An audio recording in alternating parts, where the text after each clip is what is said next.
Papuri sa kaitaasan, siya'y papurihan, Diyos ng lahat. O papuri sa kaitaasan, siya'y papurihan, ngayon at magpakailanman.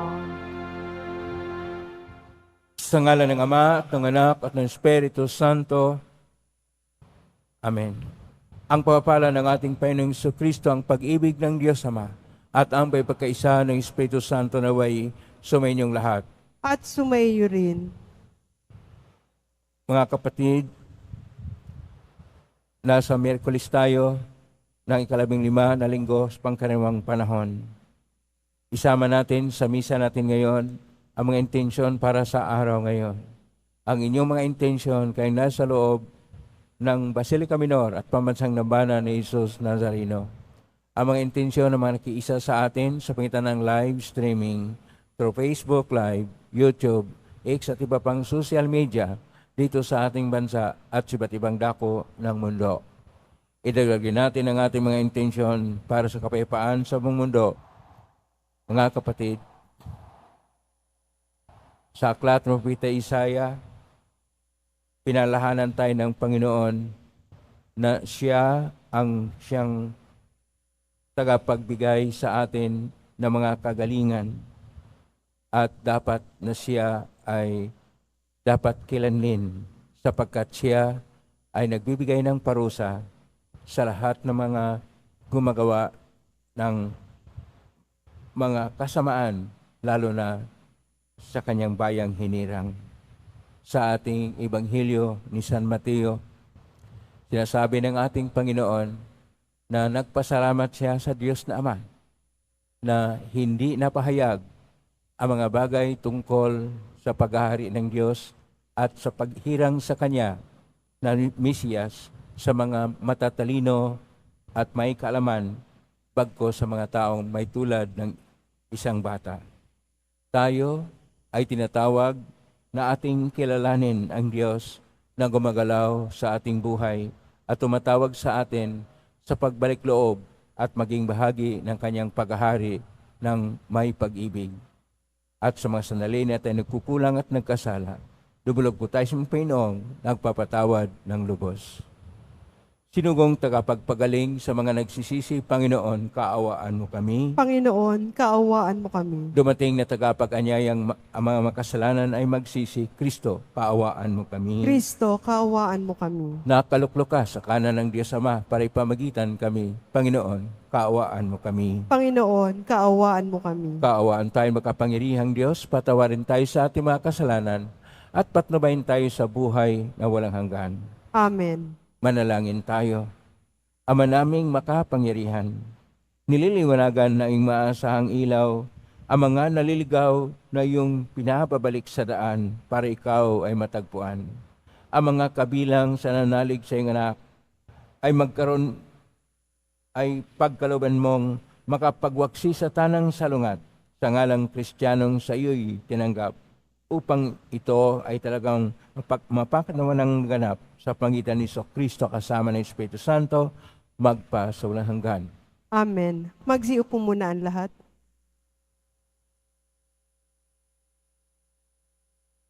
Pagbasa mula sa aklat ng Exodo. Noong mga araw na iyon, si Moises ay nag-alaga sa kawan ng biyanan niyang si Jethro. Minsan, itinaboy niya ang kawan pagbagtas ng disyerto at nakarating siya sa Horeb, sa bundok ng Diyos. Doon ang anghel ng Panginoon ay nagpakita sa kanya, parang ningas sa gitna ng isang mahabang punong kahoy. Kitang-kita ni Moises na nagliliyab ito, ngunit hindi nasusunog. Kaya't nasabi niya sa kanyang sarili, katakataka ito. Tingnan ko ngang mabuti kung bakit di nasusunog, gayong nagliliyab. Nang lumapit na si Moises, tinawag siya ng Panginoon, buhat sa nagliliyab na punong kahoy. Moises, Moises, ano po iyon? Sagot niya. Sinabi ng Diyos, huwag kang lumapit, hubarin mo ang iyong sandalyas, sapagkat banal na dako ang kinatatayuan mo. Ako ang Diyos ng iyong mga magulang, nina Abraham, Isaac at Jacob. Tinakpan ni Moises ang kanyang mukha, sapagkat natatakot siyang tumingin sa Diyos. Naririnig ko ang daing ng aking bayan at alam ko ang pang-aaping ginagawa sa kanila ng mga Ehipsyo. Kaya papupuntahin kita sa Paraon upang ilabas mo sa Ehipto ang aking bayan. Sumagot si Moises, sino po akong haharap sa Paraon at maglalabas ng bayang Israel mula sa Ehipto? Huwag kang mag-aalala, hindi kita pababayaan. At ito ang magiging katibayan na ako nagsugos sa iyo. Sa bundok ding ito, sasambahin ninyo ako kapag nailabas mo na sa Ehipto ang aking bayan. Sabi ng Panginoon. Ang salita ng Diyos. Salamat sa Diyos. Ang ating mahabaging Diyos ay nagmamagandang loob. Ampoy di tatalikod sa kanyang hirang na lingkod. Yaong mga hinirang mo ay kanilang nililipol. Inaapi nila yaong tinubos mo, Panginoon. Ang mga ulila balot mamamayan ng ibang bansa. Pinapatay nila ito at kanilang pinupuksa. Ang po'y di tatalikod sa kanyang hirang na lingkod. Madalas na sinasabi, hindi kami pansin ng Diyos. Hindi kami nakikita ni pansin ng Diyos ni Jacob. Unawain ninyo, bayan kayong pahat ang isipan, hanggat kailan pa durunong kayong mga taong mangmang. Ang po'y di tatalikod sa kanyang hirang na lingkod. Itong Diyos na lumikha nitong ating matatainga, akala ba ninyo'y bingi at ni hindi makakita? Sa lahat ng mga bansa, di ba siya ang hahatol? Di ba siya ang guro nila pagkat siya ang marunong? Ang po'y di tatalikod sa kanyang hirang na lingkod. Ang lingkod ng Panginoy hindi niya iiwanan.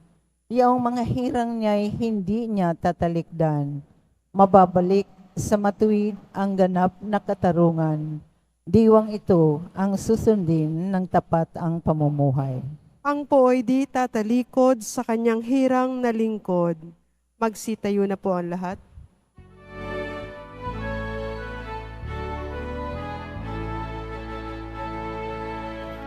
Hallelujah, Hallelujah, Hallelujah, Hallelujah.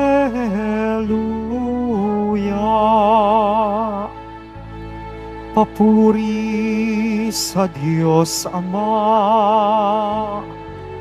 pagkat ipinahayag niya, hari siya ng mga bayan. Hallelujah, Hallelujah, Hallelujah, Hallelujah.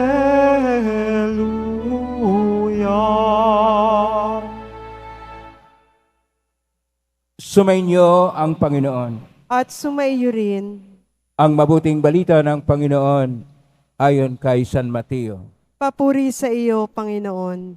Noong panahong iyon, sinabi ni Jesus, "Pinasasalamatan kita, Ama, Panginoon ng langit at lupa, sapagkat inilihim mo ang mga bagay na ito sa marurunong at matatalino at inihayag sa mga may kaluubang tulad ng sa bata. Oo, Ama, sapagkat gayon ang ikinalulugod mo.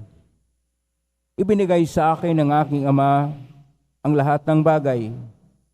Walang nakakikilala sa anak, kundi ang Ama. At walang nakakikilala sa Ama, kundi ang anak, at yaong marapating pagpahayagan ng anak. Ang mabuting balita ng Panginoon. Pinupuri ka namin, Panginoong Heso Kristo. Magsiupo muna ang lahat. Isang mapagpalang araw po sa inyong lahat. Purihin po natin ang ating Pong Isus Nazareno. Nasa Miyerkules po tayo na ika-15 na linggo sa kanilang panahon sa pangalawang taon ng ating pagdiriwang. Ang atin pong dapat na unang pagbasa ay mula sa aklat ni Propeta Isaias, Kapitulo 10, versikulo 5 hanggang 7 at verso 13 hanggang 16. Na kung saan pinapahayag ni Yahweh kay Isaias na kanya pong parusahan ang lahat ng mga hindi kumikilala sa Kanya. Ang kumikilala sa Diyos ay gaya halimbawa ng isang taong gumagamit ng palakol sa pagputol ng kahoy. Alin ba ang mahalaga? Yung tao na may hawak sa palakol o ang palakol mismo? Baka palakol lang tayo at kailangan na ating kilanlin ang siyang mataas sa atin. Kaya sa ating Salmo 93, versikulo 14 ng Salmo 93, ang Panginoon ay hindi po tatalikod sa kanyang hinirang na mga lingkod. Tayo po ay gaya ng mga bayang hinirang ng Diyos, ay lingkod ng ating Panginoon Diyos. Hindi po tatalikod ang Panginoon sa atin, nariyan lang po siya. Pero kinakailangan na kilalanin natin siya. Ang pagkilala sa Kanya ay ang pagkilala na kung saan siya ang tunay na Panginoon sa ating buhay. Ang Panginoon na siyang naghirang ng kanyang anak na ating Panginoong Jesucristo na siyang maging Mesiyas. Mesiyas sa ating salita na hinirang na pinadala upang magbigay ng salita ng Diyos, upang tubusin ang tao mula sa kanyang pagkakasala, at pangatlo, upang mabigyan ng kaligtasan at buhay na walang hanggan ang lahat ng tao. Pero ang katotohanan ito, ayon pa sa ating Panginoon, ngayon sa Ebanghelyo ni San Mateo, Kapitulo 11, verso 25 hanggang 27, ay inilihim sa mga matatalino at mga nakakaalam. Sino po yung mga matatalino at maraming alam o nakakaalam? Yun po yung mga iskriba at mga parisiyo.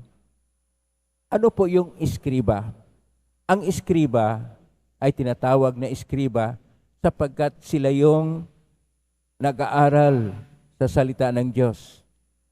Ang salita ng Diyos na mayroong tatlong mahalaga na tradisyon. Ang tradisyon ng mga kautusan na tinatawag na Torah, ang tradisyon ng mga propita na tinatawag na Nevi'im, at ang tradisyon ng mga karunungan at mga awit at iba pa na tinatawag na Kitubim, at ito'y tinatawag nilang Tanak. Torah, Nevi'im, Kitubim, ang nakakaalam dyan yung mga eskriba. At mahigpit naman itong sinusunod ng mga parisiyo. Ano po yung mga parisiyo? Mula sa salitang parisiyos, sila ay kakaiba. Tinuring sila na kakaiba sa mga ordinaryo na tao sapagkat masugid at maayos ang kanilang pagsunod sa tatlong tradisyon ng mga kautusan, ng pagtuturo ng mga propita at ng mga aklat na luma sa karunungan at iba pa. At dahil dito, ang akala nila sa kanilang pagsunod sa tradisyon, maligtas na sila. Pero hindi iyon ang tunay na turo ng Panginoong Diyos. Ang turo ng ating Panginoong Diyos ay una sa lahat, kilalanin siya na tunay na Diyos. At ang pagkilala sa Kanya ay nakalimutan na. Kaya nagkasala ang mga taong hinirang ng Diyos noon. Kaya ang ating Panginoong Hesukristo ay tinuturo niya uli ang tunay at pinakabuod ng dapat kilalanin at alamin ng mga tao. Una, na siya na Mesiyas ay siya yung magtuturo tungkol sa Diyos na Ama. At siya na dahil siya lang ang nakakita sa Diyos na Ama, walang iba, sapagkat nagmula naman siya sa Diyos na Ama. Dahil siya yung binigkas na salita ng Diyos na Ama na nagkatawang tao.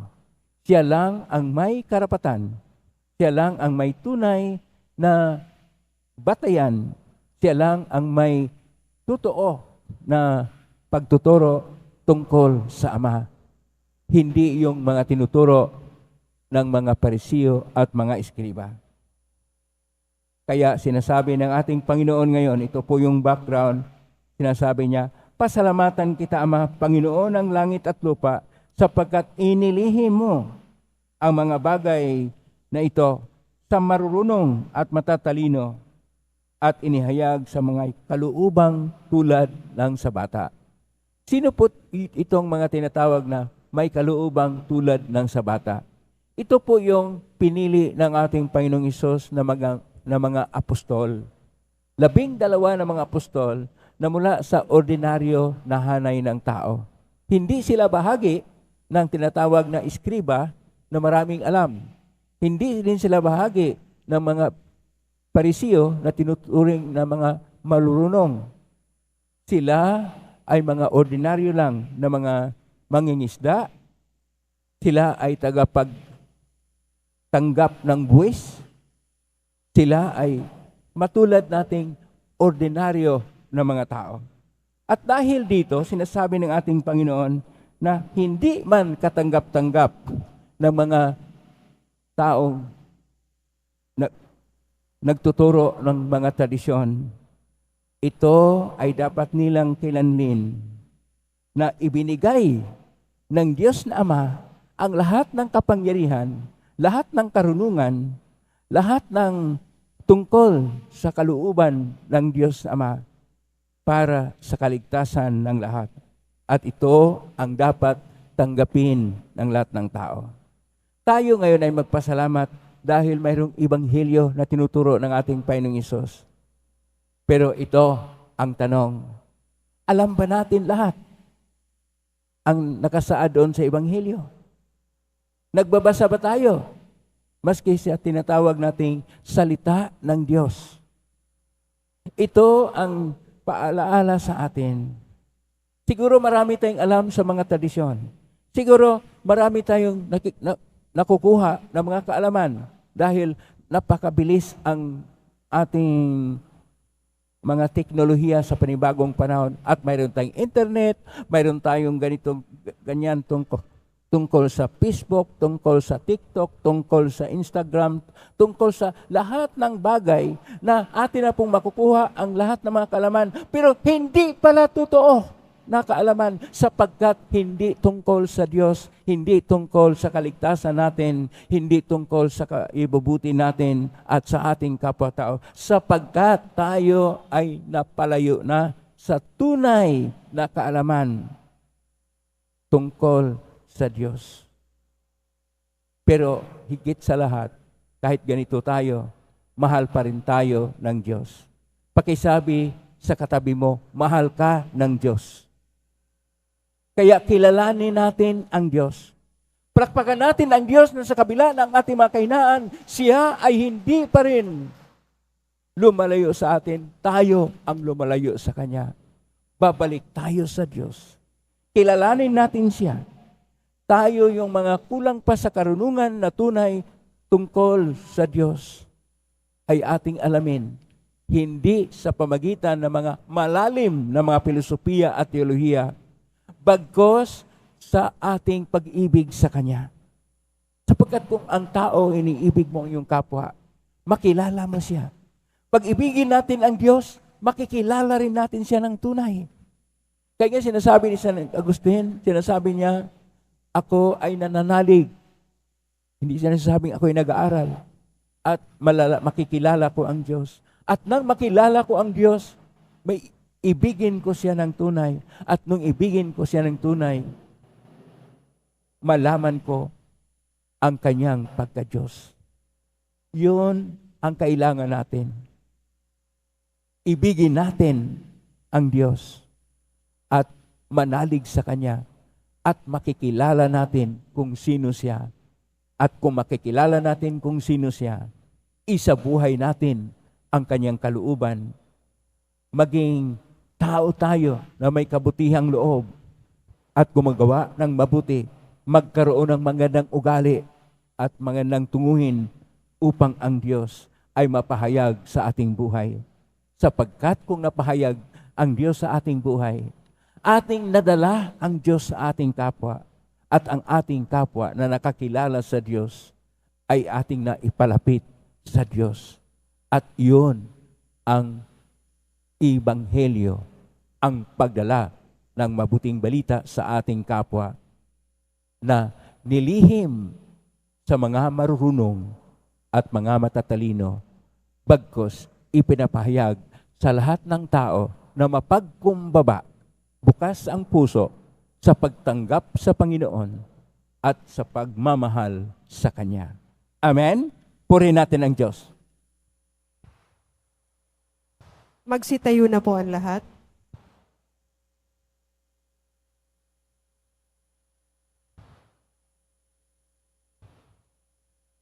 Minamahal ko mga kapatid, ibinunyag ng Ama ang misteryo ng kaharian sa mga maliliit. Malangin tayo sa Diyos na nagpapahayag ng Kanyang pag-ibig sa mga maliliit at mababang loob. Dalhin natin sa ating Amang nasa langit ang lahat ng ating pangangailangan na may buong pananalig sa Kanyang mapagmahal na kalinga. At atin pong itutugon, Amang nasa langit, basbasan mo ang iyong mga anak. Amang nasa langit, basbasan mo ang iyong mga anak. Ang simbahan naway bigyan ng higit na pansin ang mga dukha. Manalangin tayo. Amang nasa langit, basbasan mo ang iyong mga anak. Ang mga pinuno ng gobyerno naway pakinggan ang mga hinaing at pangangailangan ng pinakamahirap na mamamayan. Manalangin tayo. Amang nasa langit, basbasan mo ang iyong mga anak. Ang mga bata naway makilala ang Diyos sa pamamagitan ng ating pagtuturo at halimbawa. Manalangin tayo. Amang nasa langit, basbasan mo ang iyong mga anak. Ang mga may sakit naway makatagpo ng kalinga at kagalingan mula sa mga taong nag-aaruga sa kanila. Manalangin tayo. Amang nasa langit, basbasan mo ang iyong mga anak. Ang lahat ng mga namatay naway magkaroon ng kasiyahan sa walang hanggang kaligayahan sa kaharian ng Diyos. Manalangin tayo. Amang nasa langit, basbasan mo ang iyong mga anak. Sa tahimik, idulog natin sa Panginoon ang ating mga sariling kahilingan. Panginoong Diyos, gawin mo kaming matalino sa iyong karunungan at tulungan mo kaming makasunod sa iyo sa kababaang loob na ipinakita sa amin ng iyong anak. Lingnam ito sa pamagitan ni Kristong aming Panginoon. Amen. Magsiupo muna ang lahat.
Magsitayo na po ang lahat.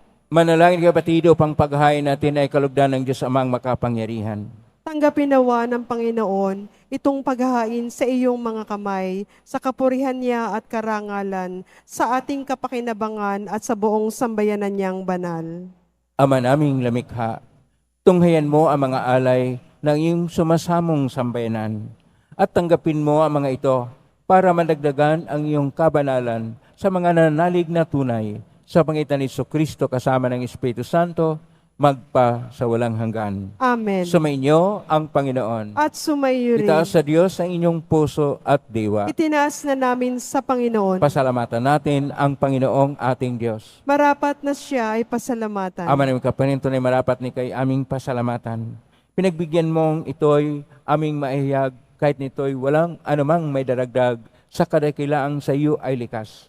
Sa pagpupuri namin ay nakikinabang ay kami yung pinakihirapan, sumitan ng anak na minamahal. Kay kaysa namang helsi siya awit ng papuri sumpay sa kalangitan, kami nagbubunyi sa kadakilaan. Santo, Santo, Santo, Panginoong Diyos ng mga hukbo, napupuno ang langit at lupa ng kadakilaan mo, o sana sa kaitaasan, pinagpala ang naparirito sa ngalan ng Panginoon, o sana sa kaitaasan, magsilud po ang lahat. Ama naming banal, ikaw ang bukal ng tanang kabanalan, kaismitan yung Espiritu ng Banal, makalob na ito upang para sa aming maging katawan at dugo ng aming Panginoong Jesucristo. Bago niya pinagtiisang kusang loob na maging handog, hinawakan niya ang tinapay, pinasalamatan kanya, pinaghati-hati niya yon, iniabot sa kanyang malagad at sinabi, tanggapin ninyong lahat ito at kanin. Ito ang aking katawan na ihandog para sa inyo.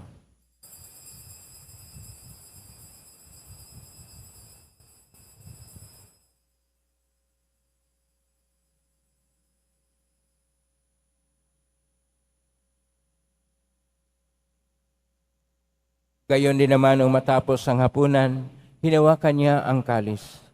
Muli kanyang pinasalamatan. Inabot niya ang kalis sa kanyang malagad at sinabi, tanggapin ninyong lahat ito at inumin. Ito ang kalis ng aking dugo ng bago at walang hanggang tipan. Ang aking dugo na ibubuhos para sa inyo at para sa lahat sa ikapagpapatawad ng mga kasalanan. Gawin niyo ito sa pag-alala sa akin.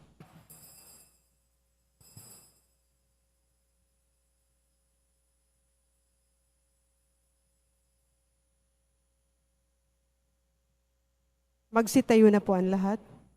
Ang misteryo ng pananampalataya. Si Kristo'y namatay, si Kristo'y nabuhay, si Kristo'y babalik sa wakas ng panahon. Ama, ginagawa namin ngayon ang pag-alala sa pagkamatay at muling pagkabuhay ng anak, kahit naalay namin sa iyo ang tinapay na nagbibigay buhay at ang kalis na nagkakaloob ng kaligtasan. Kami nagpapasalamat dahil kami yung minarapat na tumayo sa harap mo para maglingkod sa iyo. Isinasamo namin kaming magsasalo-salo sa katawan at dugo ni Kristo ay mabuklod sa pagkakaisa sa pamagitan ng Espiritu Santo. Ama, lingapin mong simbahang laganap sa buong daigdig. Pususin mo kami sa pag-ibig kaisa ni Francisco na aming Papa at ni Jose na aming Obispo at ng Tanang Kaparian. Alalahanin mo rin ang mga kapatid naming nahimlay na may pag-asang sila'y muling mabuhay, gayon din ang lahat ng mga pumanaw. Kaawaan mo sila at patuloyin sa iyong kaliwanagan. Kaawaan nidapatin kaming lahat na makasalo siyang buhay na walang wakas. Kaisa ng mahal na Birhen Maria na ina ng Diyos. Nang kabiyak ng puso niyang si San Jose. Kaisa ang mga apostol, ni San Juan Bautista, ni San Roque, ni San Lorenzo Ruiz de Manila, ni San Pedro Calungsod at ng lahat ng mga banal na namuhay dito sa daigdig ng kalugod-lugod sa iyo, maipagdiwang nawa namin ang pagpupuri sa karangal mo sa pangitan ng anak na aming Panginoong Hesukristo. Sa pamamagitan ni Kristo, kasama niya at sa Kanya, ang lahat ng parangal at papuri ay sa iyo, Diyos Amang makapangyarihan, kasama ng Espiritu Santo, magpasawalang hanggan.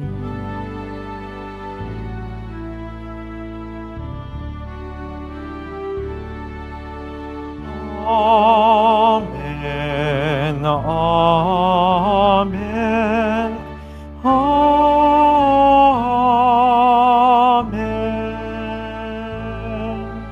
Amen.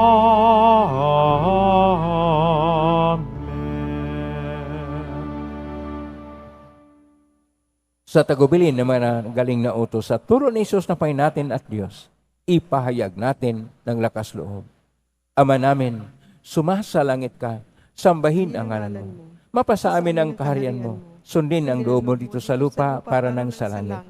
Bigyan mo kami ng kakanin sa araw-araw at patawarin mo kami sa aming mga sala para nang pagpapatawad namin sa nagkakasala sa amin at huwag mo kaming ipahintulot sa tukso at iadya mo kami sa lahat ng masama.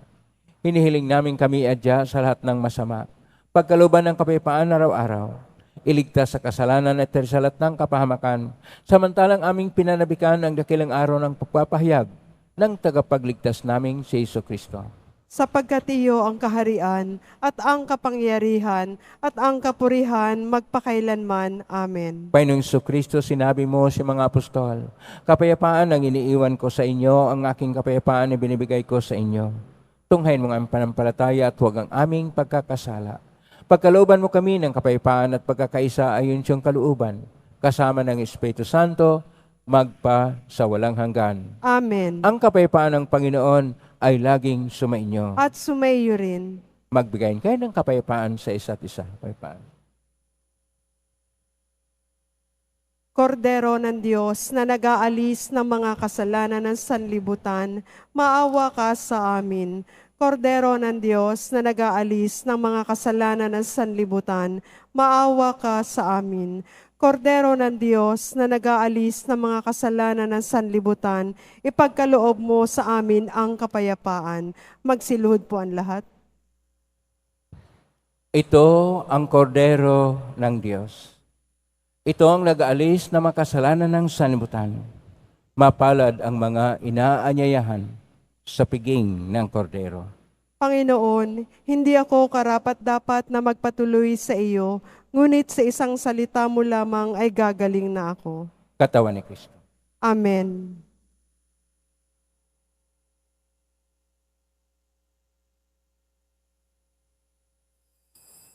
Para sa lahat ng tatanggap ng banal na komunyon, sasagot po tayo ng amen pagkasabi ng pari o lay minister ng katawan ni Kristo at isubo agad sa bibig bago umalis sa harapan ng pari o lay minister. Sumunod po tayo.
Magsitayo po ang lahat. Manalangin tayo. Ama naming mapagmahal, kaming pinapagsalo mo sa piging na banal, ay makatanggap nawa ng bungang karagdagan ng iyong pagliligtas na aming ipinagdiriwang sa pangitan ni Jesucristo kasama ng Espiritu Santo, magpa sa walang hanggan. Amen. Maraming salamat po sa inyong pagdalaw sa tahanan ng ating pong Jesus Nazareno. Kayong mga narito, kayo manaugnay sa iba't ibang social media platform at cross-posting sa iba't ibang paraan. Naway ang inyong panalangin ay dinggin ng Pong Isus Nazareno. Salamat po sa lahat ng walang sawang nagbigay ng tulong at donasyon sa Quiapo Church upang makatulong tayo sa mga kapwa nating mga mahirap at nangangailangan. Salamat po sa inyong tulong, pagpalain kayo ng Panginoon Diyos. Salamat sa lahat ng mga naglilingkod ngayon, pagpalain kayo lagi ng Pong Isus Nazareno. Palakpakan po natin lahat ng mga naglilingkod, lahat ng mga narito at lahat ng naugnay sa atin, lahat ng mga taong nakikiisa sa atin sa iba't ibang paraan, lalo na ang mga tumutulong. Naway, ang Diyos ay magpapala sa inyo ng mga biyayang siksik, liglig at nag-uumapaw. Pagkilala sa Diyos. Yun ang dapat nating tingnan sa buhay.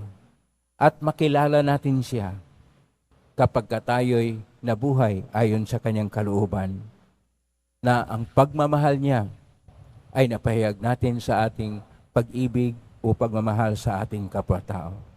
Na ang kanyang kabutihang loob ay napapahayag sa kabutihan na ating ginagawa at isinasabuhay. Naway, kilalanin natin ang Diyos na siyang pumapanginoon sa ating mga puso. Ngayon na po ang kubasbas. Mangyari po lamang itaas bagya ang mga bagay-bagay na basbasan. Sumainyo ang Panginoon. At sumaiyo rin. Mahal na pong Isus Nazareno, iniagmas ng cross ang walang maloy na pag-ibig ng Diyos ang katauhan. Pakinggan mong kailangan iyong angkan na nagsusumamo sa iyo. Makamtan nawa nila ang iyong katugunan na tanggapin ang kasagutan mitang na loob na tinatanaw. Basbasan din po ninyo ang mga dalang imahen, dasal at mga bagay-bagay. Basbasan na may mga karamdaman. Sa pangitan ng benisyon ito na maalala ng pangako sa binyag na ikaw ang naibigin at paglalingkuran bilang Panginoon magpa sa walang hanggan. Amen. Pagpalain kayo makapangyarihang Diyos, Ama at Anak at Espiritu Santo. Amen. Umay kayong taglayang kapayapaan, pag-ibig at pag-asa ng Pong Isus Nazareno. Salamat sa Diyos. Purihin natin ang ating Pong Isus.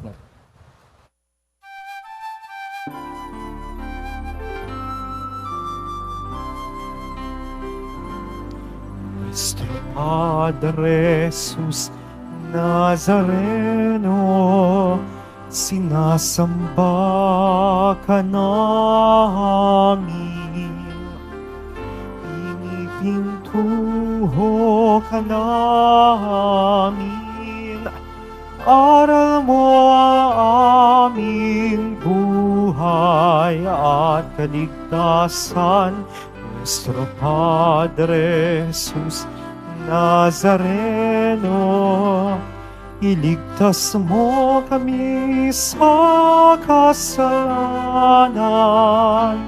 Ang krus mong kinamatayan ay sagisag ng aming kaligtasan.